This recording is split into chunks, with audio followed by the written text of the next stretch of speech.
మనందరిలో మనకు తెలియకుండానే ఒక అదృశ్యమైన సాఫ్ట్వేర్ నడుస్తూ ఉంటుంది. అదే మన సంస్కృతి. అది మన నిర్ణయాలను, మన ఆలోచనలను, చివరికి మనం ప్రపంచాన్ని చూసే విధానాన్ని కూడా శాసిస్తుంది. ఈరోజు మనమా కనపడని సాంస్కృతిక చట్రాల గురించే కొంచెం లోతుగా తెలుసుకోబోతున్నాం. ఆఫీస్లో ఎప్పుడైనా గమనించారా?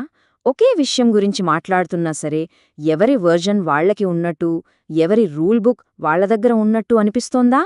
ఈ చిన్నపాటి గందరగోళానికి, అపర్ధాలకి అసలు కారణం ఏమై ఉంటుందనెప్పుడైనా ఆలోచించారా? చాలాసార్లు. దీనికి కారణం వ్యక్తులు కాదు, వాళ్లు పెరిగిన సాంస్కృతిక వాతావరణం. ఈ తేడాలను కొన్ని స్పష్టమైన ఫ్రేమ్వర్క్స్ ద్వారా మనం చాలా సులభంగా అర్థం చేసుకోవచ్చు. అవేంటో ఇప్పుడు చూద్దాం. మనం మొదటగా చూడబోయే కీలకమైన తేడా నిర్ణయాలు తీసుకునే పద్ధతిలో కనిపిస్తుంది. కొందరికి కఠినమైన రూల్స్ ముఖ్యం, మరికొందరికేమో మానవ సంబంధాలే ముఖ్యం. ఈ రెండింటిలో ఏది కరెక్ట్? అసలీ తేడా ఎందుకొస్తుందో ఒకసారి చూద్దాం. మొదటిది యూనివర్సలిస్టిక్ విధానం. సింపుల్గా చెప్పాలంటే రూల్ ఈజ్ రూల్. అది అందరికీ ఒకటే. మన స్నేహితుడైనా, మనకు తెలియని వాళ్లైనా చట్టం ముందు అందరూ సమానమే. ట్రాఫిక్ సిగ్నల్ జంప్ చేస్తే ఫైన్ పడాల్సిందే. అక్కడ ఎలాంటి మినహాయింపులకు తావుండదనమాట. సరే, మరి దీనికి పూర్తిగా ఆపోజిట్ ఆలోచనా విధానం కూడా ఉంది. ఈ రెండింటి మధ్య ఉన్న తేడాలేమిటో ఇప్పుడు మనం స్పష్టంగా చూద్దాం. చూసారా తేడా ఎంత క్లియర్గా ఉందో? ఒకవైపు యూనివర్సలిస్టిక్ ఆలోచనా విధానం అంతా ఫ్యాక్ట్స్, రూల్స్, ఆబ్జెక్టివిటీ చుట్టూ తిరుగుతుంది. కాని దీనికి పూర్తి భిన్నంగా పర్టిక్యులరిస్టిక్ విధానంలో మానవ సంబంధాలకు, ప్రత్యేక పరిస్థితులకు ఎక్కువ విలువేస్తారు. ఇక్కడ రూల్స్ అనేవి జస్ట్ గైడ్లైన్స్ మాత్రమే. ఈ కాన్సెప్ట్స్ ఇంకా బాగా అర్థం కావాలంటే కొన్ని దేశాల ఉదాహరణలో చూద్దాం. అమెరికా, యూకే లాంటి దేశాల్లో యూనివర్సలిస్టిక్ పద్ధతిని ఎక్కువగా ఫాలో అవుతారు. కానీ కొలంబియా, నైజీరియా, రష్యా లాంటి దేశాల్లో అక్కడ పరిస్థితి పూర్తిగా వేరేలా ఉంటుంది. సో ఈ పర్టిక్యులరిస్టిక్ కల్చర్స్లో మనుషులకి వాళ్ల మధ్య ఉన్న సంబంధాలకి ఎక్కువ విలువ ఇస్తారన్నమాట. మనవాళ్లు అనే ఫీలింగ్ ఉంటుంది. వాళ్ల అవసరాలు, పరిస్థితుల్ని బట్టి ఒక్కోసారి రూల్స్ని కూడా పక్కన పెట్టే అవకాశం ఉంటుంది. ఇది తప్పు లేదా ఒప్పు అని కాదు, అది వాళ్ళు ప్రపంచాన్ని చూసే విధానం అంతే. ఓకే, రూల్స్, రిలేషన్షిప్స్ గురించే కాదు, మనం టైంని చూసే విధానంలో కూడా చాలా పెద్ద తేడాలుంటాయి.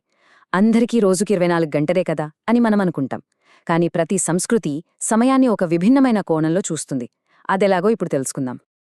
సాధారణంగా చెప్పాలంటే సంస్కృతులు తమ సమయంతో ఉన్న సంబంధాన్ని 3 ప్రధానమైన పద్ధతుల్లో చూస్తాయి.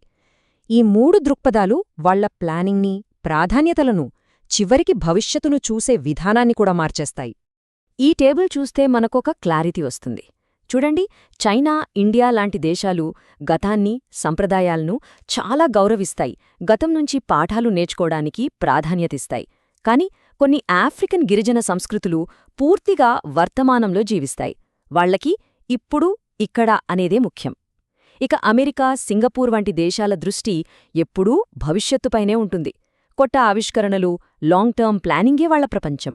ఇది చాలా ఇంట్రెస్టింగ్ పాయింట్ కదా. ఫ్యూచర్ని చూసే కల్చర్స్లో 100% పర్ఫెక్షన్తో చేయడం కంటే వేగంగా చేయడం ముఖ్యమనుకుంటారు. ఎందుకంటే వాళ్లకి స్పీడ్, ఇన్నోవేషనే కీలకం. తప్పులు జరిగినా పర్లేదు, కాని ముందుకు వెళ్ళాలి, కొత్త విషయాలు నేర్చుకోవాలి.